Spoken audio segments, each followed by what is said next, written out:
The sky above Earth was silent. No more screams. No more missiles. No more hope. The war was over. The Galactic Union had won. Their great fleets hovered. Like shadows over the burned cities of Earth, giant alien warships blocked the sun, the air. It smelled of smoke and metal. What was once a proud planet was now a graveyard. Billions of humans were gone. On board the flagship Zaratha, Admiral Vellner of the Krith Dominion stood tall. His 6 black eyes stared down at Earth from the command. Decky spoke to the other Union leaders through the intercom. The humans have fallen. Resistance is broken. Their last transmission was silence. We, the Union, have achieved peace.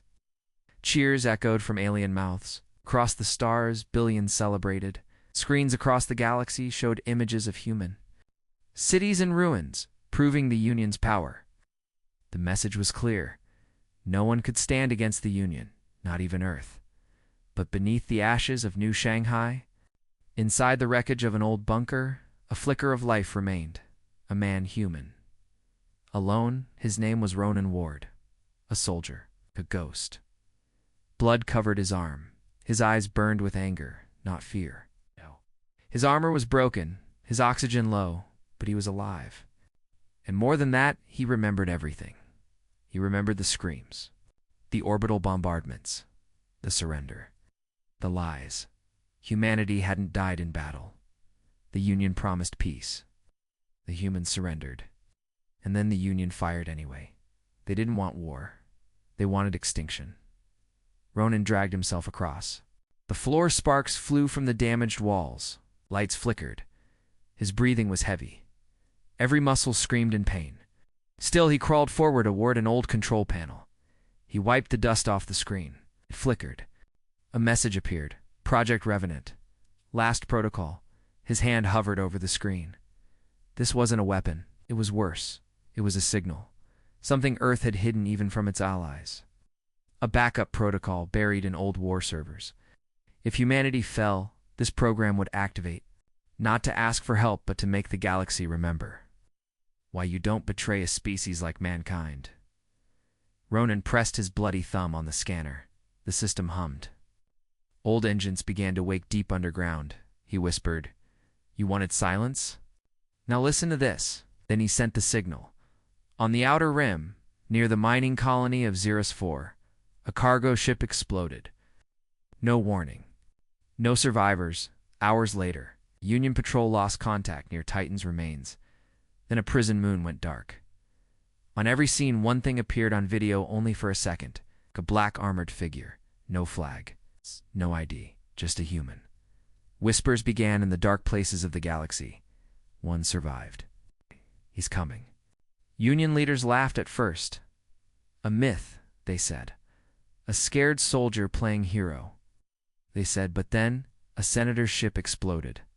A general's family vanished. Entire fleets started changing their routes to avoid dead space.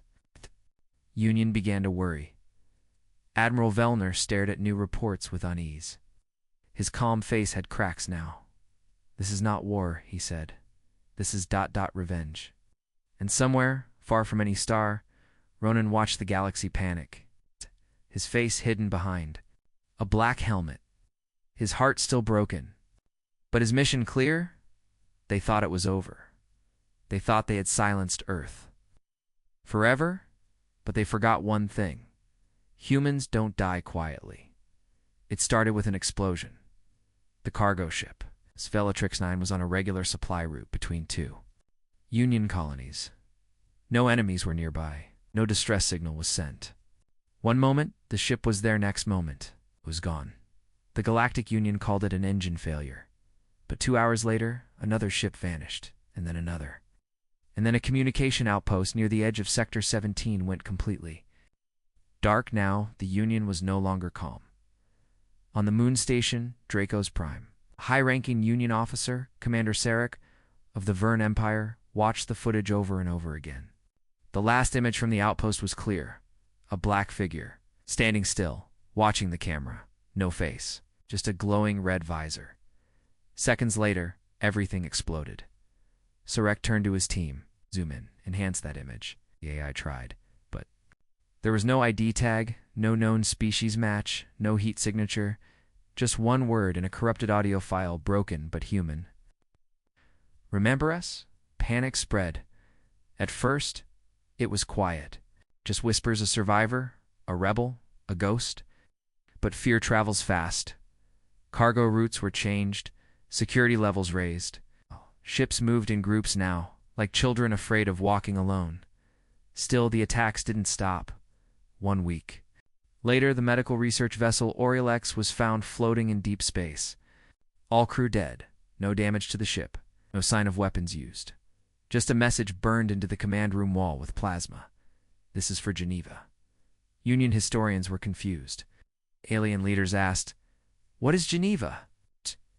But the humans knew. Geneva was where humanity signed the surrender treaty. It was supposed to bring peace. Instead, the Union destroyed the city hours later. Whoever this lone human was, he remembered, and he was angry. Admiral Vellner now had a problem, not a war. A ghost. He gathered the top commanders in a secure chamber, holograms of military leaders. From 10 alien races filled the room. This human, Vellner said, is not using armies. He is using fear. One general growled, "Then why haven't we caught him?" "He leaves no trace," another replied. "He uses our own tech against us. Cloaking devices, hacked drones, he even speaks our languages." A scientist interrupted. "It's not just one man. That's impossible. No single human can do this. Alone." But Vellner knew better. He looked at a still image, blurry, distant, but clear enough to see the black-armored figure walking through fire. And he remembered Earth's last words, something he once ignored. "You may defeat us, but you will never forget us." On a mining station called Ziffer 7, a team of engineers found a strange signal coming from a broken cargo crate. Curious, they opened it.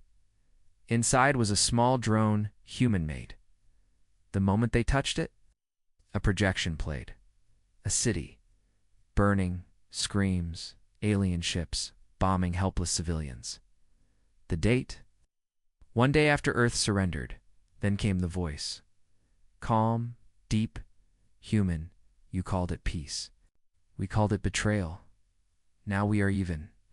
The engineers stood frozen, and then the station exploded. Across the galaxy, fear turned to paranoia. Union officers began wearing bodyguards. High-value stations shut down non-essential travel. A bounty was placed, 50 million credits for the head of the human, in black armor, but no one found him.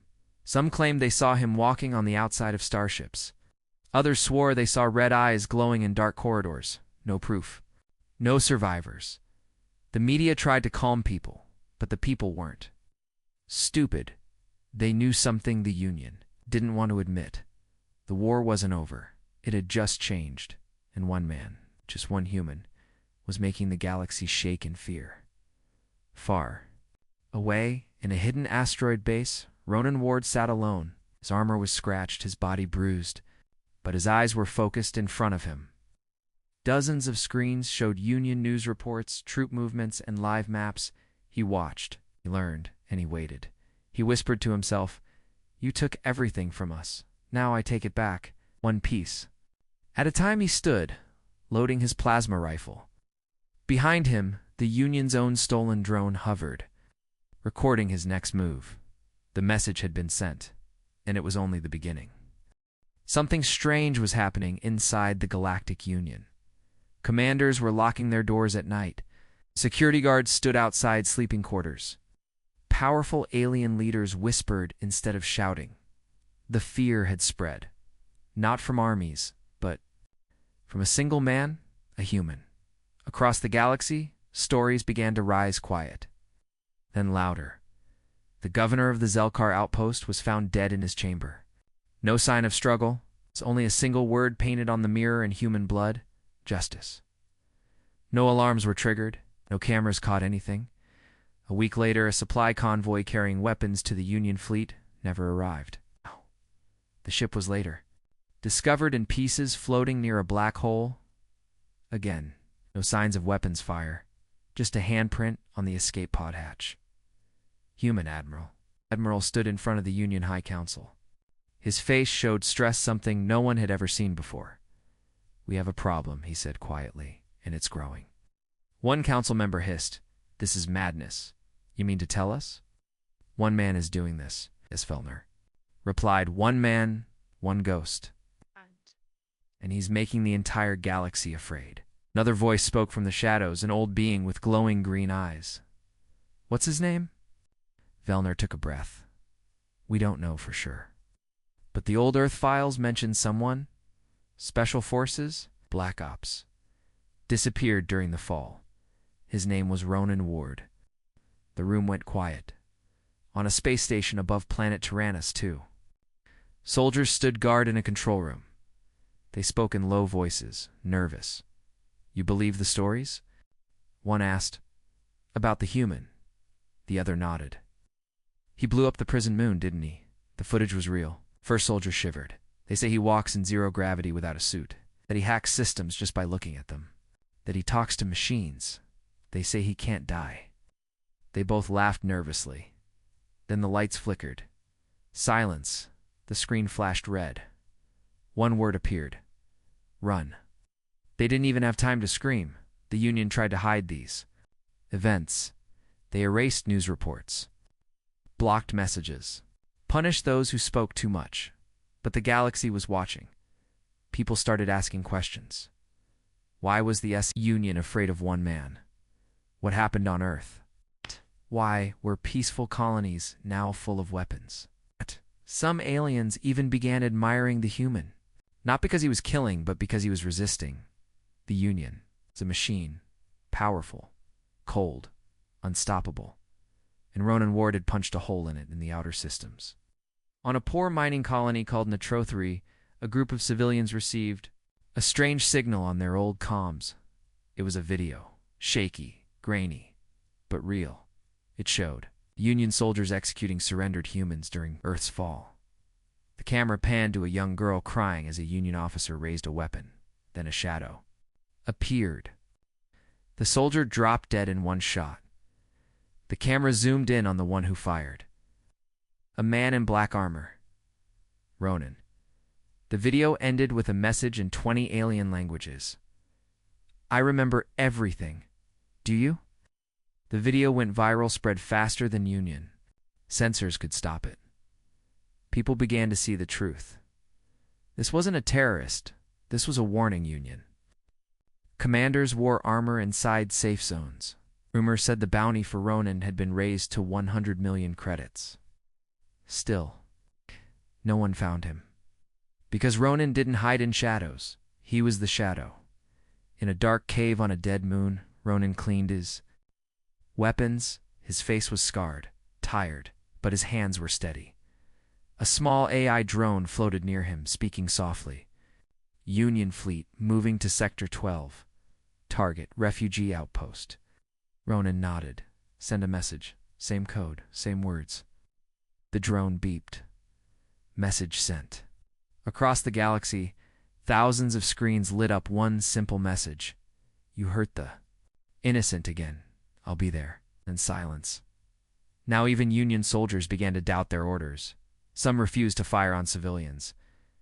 Others asked to be reassigned far away from Earth's sector. In the middle of this fear, a small group of alien rebels formed. They had no flag, no leader. They just called themselves the Rememberers. Inspired by Ronan, they began exposing the Union's crimes, leaking documents, spreading truth. Protecting the weak, the Union called them traitors, but the galaxy started calling them heroes in the deepest part of Union space. Admiral Fellner stared at a map. Red dots showed where Ronan had struck. There were more now, too many. "This can't go on," Fellner whispered, but even he knew. It already had, and now was too late, in the cold darkness between stars. A fleet of silent ships moved like sharks. These were not Union warships. They were something worse. Bounty hunters, mercenaries, assassins, killers for hire. Each one had been paid a fortune to find and kill one man, just one, the last human, Ronan warned. The Union had failed to catch him. Their soldiers were too slow. Their machines too predictable. So now, they had sent monsters to hunt a ghost. One of them was known only as Kraska, six-armed reptilian, assassin who could breathe in space and slice through steel with his claws. Another, Nexinine, was a mechanical killer, a machine that never missed its target, programmed to destroy without mercy or thought. The worst among them was Valina, a pale telepath who could kill with a whisper. She had never failed a job. They were all hunting one man. They believed he was just a lucky soldier. They believed he could be caught. They believed wrong. On a broken space station near the ruins of Mars, Grask stepped into the shadows, claws ready. He had tracked Ronan's signal for days. He thought he had the human cornered. He found a room with blinking lights, a chair, a backpack, small plasma charge on the wall. Krask grinned. Finally. But it wasn't Ronan. It was a decoy. A voice came from the speaker above, calm and cold. You should have stayed home. Then everything exploded. Krask's ship found. Pieces of him floating in orbit hours later. Nexi-9 had a different plan. The machine tracked Ronan to an old mining rig inside an asteroid. Belt and Nexi-9 entered the rig through a vent. Slowly, quietly inside, it found a single man standing in the shadows, helmet on, silent. Nexi's scanners showed one life form. One human. Easy kill. It raised its plasma rifle and fired, but nothing happened. The weapon had been hacked, so had the suit. So had everything. The figure stepped forward, grabbed the machine's head, and whispered, "You're not the only one who understands code." Then he shut Nexi-9 down with its own command line. Valina never left her ship. She didn't have to. She connected her mind to sensors, drones, cameras. She could reach minds through walls. She touched fear like others touched air. And yet she couldn't find Ronan. Not his thoughts, not his presence. Nothing, just silence. That terrified her. She had killed thousands. Felt every mind break under her will. But when she tried to touch Ronan's mind, she felt something else. Pain, rage, memories of fire, of screams, of betrayal. It overwhelmed her. She screamed in her ship, blood leaking from her nose. Her mind snapped. Her ship drifted away, pilotless, forgotten, back in the heart of Union space. Admiral Vellner read the new reports. 3 of the galaxy's top hunters. Gone, destroyed, vanished, broken. By one human, he stared at a map again. The red marks were spreading. Stations lost, convoys attacked, truth leaked, and now even the shadows were afraid. On a quiet moon, with no name, Ronan knelt beside a fire. Not a campfire, just the burning remains of another Union outpost. He had taken what he needed. Destroyed. What he did, behind him, floated his stolen AI drone. Recording him silently, he stared into the fire. "Let them send more," he whispered. "I'll keep going," the drone beeped. "Another message," it asked. Ronan nodded. "Send this to every Union broadcast channel. Use their emergency override." He looked into the drone's lens and removed his helmet. Scars on his face. Eyes filled with grief, but not broken. He spoke clearly. "They sent killers after me. They failed. You still think this is about one man? You still think this is about revenge? This is about memory. You erased Earth, but you didn't erase what we stood for. And now, the shadows are mine." He put his helmet back on, walked into the darkness, and disappeared again, across the galaxy. Union citizens watched the hacked message in silence. Some felt fear, others respect. Some even felt hope. The Union tried to block the signal, but it was too late.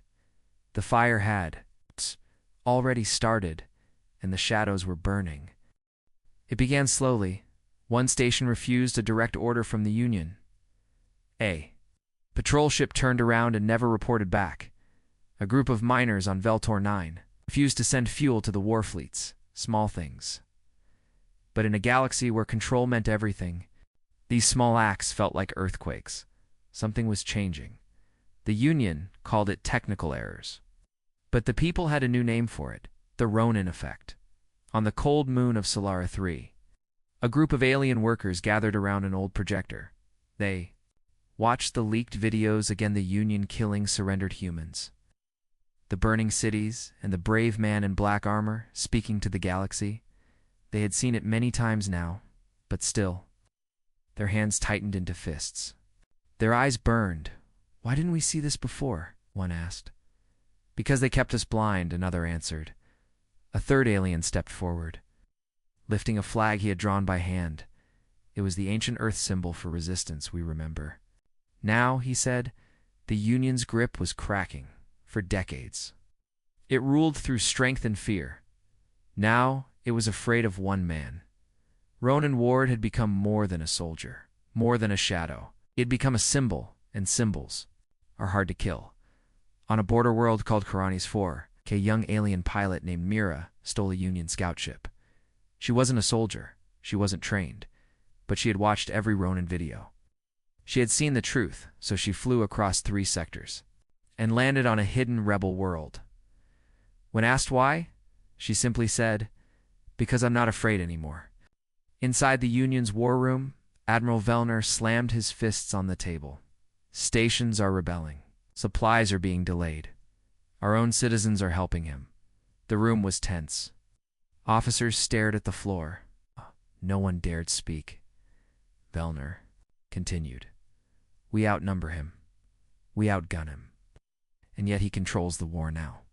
An intelligence officer stepped forward. We have traced several rebel broadcasts back to Union systems. These are not just citizens, sir. Some of them are our own soldiers. Gasps. Betrayal was growing from inside, like a disease. Meanwhile, far from their reach, Ronan Ward stood inside a secret hangar. All around him were stolen supplies, weapons, tech maps. But he wasn't alone anymore. 10 aliens stood before him. Different races, different faces, all inspired by him. They had seen what he had done, how he struck fear into the mighty Union, how he fought without begging for help. And now, they had come to join him. Ronan looked at them one by one. You don't. Follow me, he said. You follow the truth. You fight for those who can't fight back. Tall insectoid rebel stepped forward. What do we call ourselves? Ronan thought for a moment.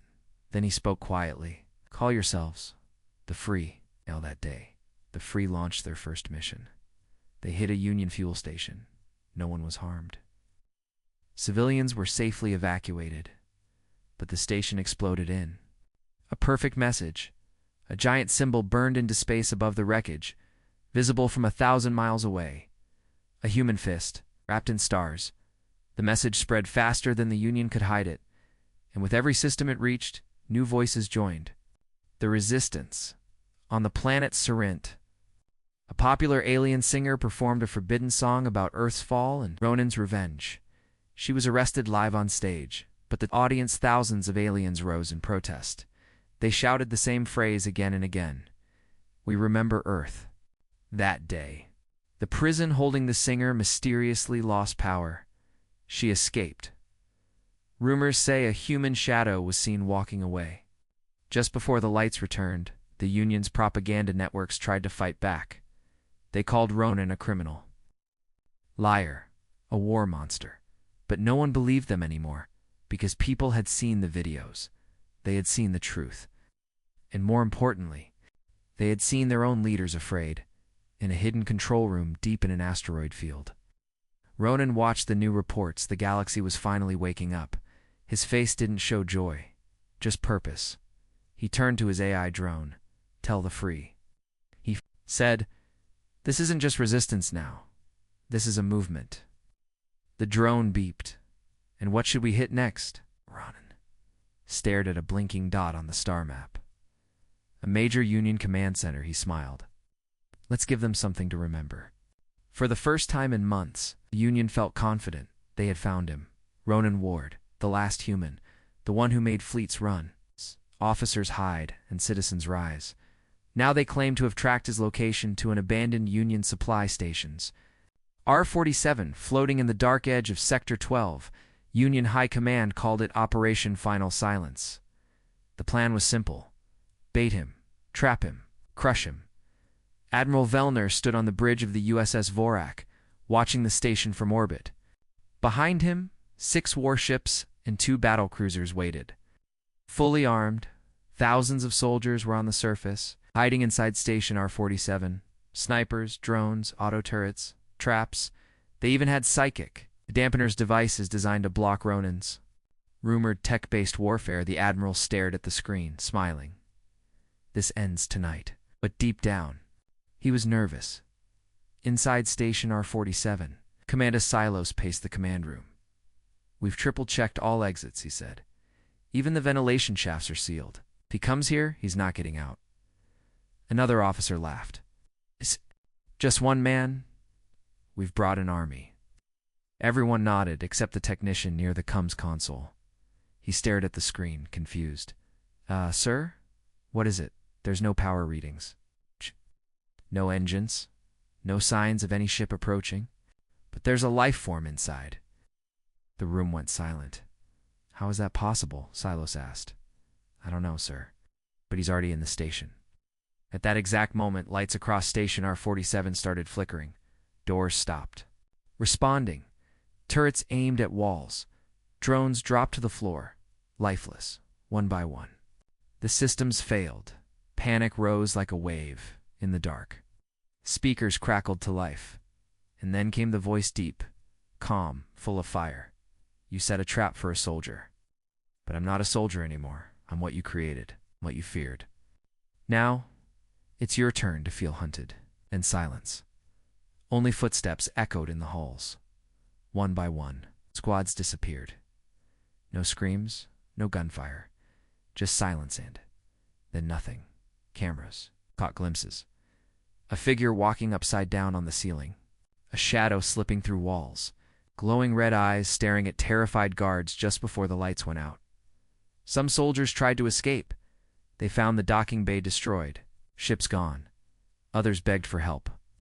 Their radios only answered with static, or with the same chilling whisper, "You destroyed Earth after it surrendered. This is your surrender." Admiral Vellner watched in horror from orbit as all feeds went dark. He shouted, "Send in reinforcements. Full bombardment if necessary." But it was already too late. Suddenly, his ship lost power. The entire bridge went black in the dim emergency lights. One of his officers gasped, pointing at the large screen. It was showing a live camera feed inside. The Vorak. Ronan was already there. The camera panned through the ship's engine bay. Dozens of unconscious crew. No signs of battle. Just a single sentence burned into the wall. "The Union taught me this." Vellner stepped back, his voice shaking. "How?" Then the comms buzzed. "A private message," he answered, and came face to face with the last human. Helmet off, eyes locked, voice low. "You killed billions. You erased history. You called it peace. I call it war." Vellner tried to speak. "You can't win alone." Ronan didn't blink. "I'm not alone anymore." And with that, the screen turned off. 1 minute later, the Vorak's engines exploded, clean and surgical. The Union's flagship burned in silence. In the following days, all 8 ships from Operation Final Silence were reported lost. No survivors, no wreckage. Only one message left on their distress beacons. You can't kill what you created. The galaxy reacted with shock. Many couldn't believe it. Some were terrified, but millions across hundreds of worlds celebrated because Ronan hadn't just survived the trap. He had turned it around. He had shown the galaxy the truth. The Union wasn't unbeatable. On the rebel world of Vela, children painted murals of Ronan in black armor. On hidden broadcasts, rebel leaders declared, "The ghost of Earth lives. The free will rise." And deep in space, aboard a hidden cruiser, Ronan stood with the rebels. One of them turned to him. "You walked into their strongest trap," he said. "How did you know it wouldn't kill you?" Ronan stared into the stars. "I didn't," turned away, gripping his rifle. "But it was worth it." The galaxy had seen many wars. It had seen empires rise and fall. It had seen stars collapse and civilizations vanish. But it had never seen this. Not like this. One man, one human, making the most powerful empire in the galaxy tremble, and now he was ready to speak. Not through whispers, not through shadows, but through a message sent to everyone. In a stolen communications satellite near the border of Union space, Ronan Ward stood in front of a camera. The room was quiet, dark. His face was half lit by the glow of old Earth tech all around him. Rebels worked to secure the transmission. They bypassed Union firewalls, hacked into military networks, cracked deep code encryption, and when it was ready, the countdown began. 10, 9, 8. Back across the galaxy, billions of screens suddenly flickered. Phones, halas, military terminals, advertising panels, even personal AI assistants, everything went dark. Then the symbol appeared. Human fist wrapped in stars, and then his face. Ronan Ward looked directly into the lens. No helmet, no armor, just a man, scarred, tired. But undefeated, he began to speak. Slow. Clear, simple, my name is Ronan Ward. I was born on Earth. You may not remember Earth. The Union destroyed it. Burned it after we surrendered. Killed billions. They called it justice. I call it murder. Every citizen, every soldier, every commander, every child across the galaxy was watching. Some in shock, some in silence, some with tears in their eyes. Ronan continued, for a long time I thought I was the only one left. The last voice, the last heartbeat of a dead planet. But I was wrong, because Earth isn't dead. Earth is an idea. You can destroy cities. You can kill people, but you can't kill truth. You can't kill memory. You can't silence a species that refused to die quietly. He paused. Not for drama, but for the weight of what he was about to say. You are watching this because somewhere in your heart, you know the truth. The Union lied. They made peace, then turned it into genocide. They called it order, but it was fear. They want you to forget. But I remember everything. The screen shifted. Footage played. Real footage. Screams from Earth. Explosions. Orbital strikes. Children hiding. Union soldiers laughing as they fired on the surrendered. It was raw. It was unfiltered. It was true. The galaxy had never seen it before, and now it could never unsee it. The screen returned to Ronan. His voice grew colder. I didn't start this war, but I will end it. Not for revenge, but for the millions who can no longer speak. And for those of you still living under Union rule, you don't have to fight. You just have to choose. Stand up, speak, remember. Eyes burned with fire, because the galaxy thought it was over. They thought Earth was finished. But I'm still here. I'm not done. Then, his final words, my name is Ronan Ward, and this is just the beginning. The screen went black. Panic, chaos, silence, then explosions of emotion across the galaxy. In some cities, Union officers were attacked in the streets.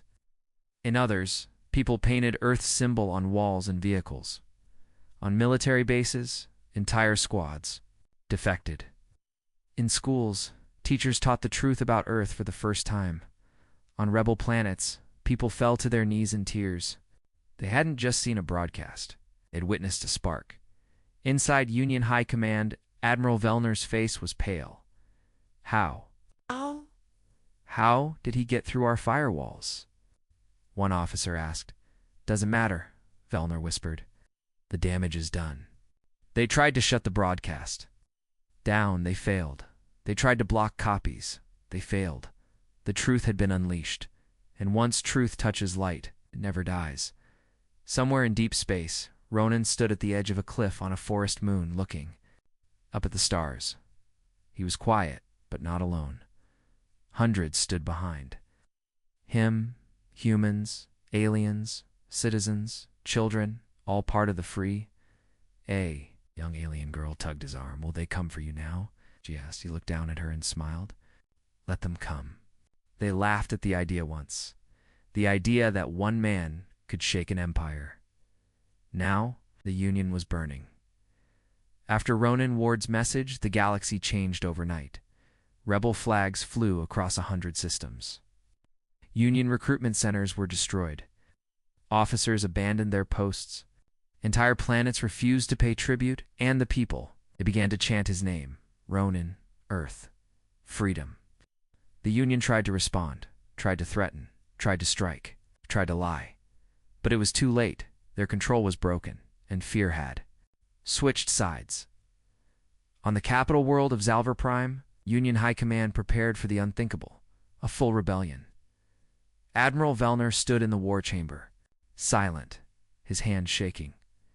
"We never should have touched Earth," he said. A younger commander scoffed. "He's still just one man." "No," Vellner whispered. "He used to be. But now, he's everyone." That same night, the skies above. Zalvar Prime glowed red dot not from sunsets but from ships, hundreds of them. They weren't a formal fleet. They didn't carry one flag. They were built from scraps, stolen parts, old cargo freighters turned into war machines. The free had arrived. At the front of the fleet was a dark vessel stealth tech, Earth-made, humming with stolen Union power, and at the helm, Ronan Ward. First shots weren't fired by Ronan. They were fired by former. Union ships now turned against their masters. An entire defense line surrendered without a fight. Prison doors opened. Civilians rioted in the streets. One by one, the Union systems collapsed, and when the final gate fell, Ronan landed. Not with a massive army, not with thunder and explosions, but with steps, quiet, steady, unshaken, inside the grand hall of the Union Senate. Chaos ruled panic, desperation, fear. Senators ran, guards dropped their weapons, and then the doors opened. Ronan walked in, black armor scorched and scarred, eyes cold. Face human, no words, just presence. Admiral Vellner stood alone on the steps, his shoulders heavy. "It wasn't supposed to end like this," he said. Ronan stepped forward. His voice was low. "You ended Earth. Now Earth ends you." He didn't kill Vellner. He didn't need to. Because when an empire falls, it doesn't fall from a bullet. It falls from the truth.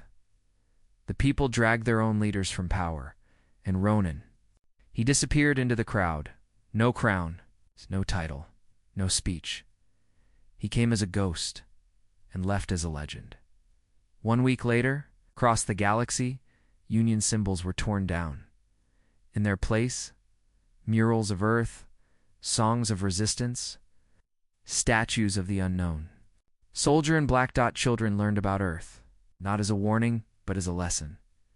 One alien poet said, "He carried the weight of a dead planet and made the stars remember." Some say Ronan died shortly after. Others say he still lies hiding in shadows watching. Some say he walks among the free, without armor, helping quietly. But all agree on one thing: he changed the galaxy forever. And somewhere, in a quiet forest under a starlit sky, a small campfire burns. A little girl sits beside an old man, asking him to tell the story again. The one about the last human? The man smiles. "It's not about the last human," he says. "It's about what it means to be human."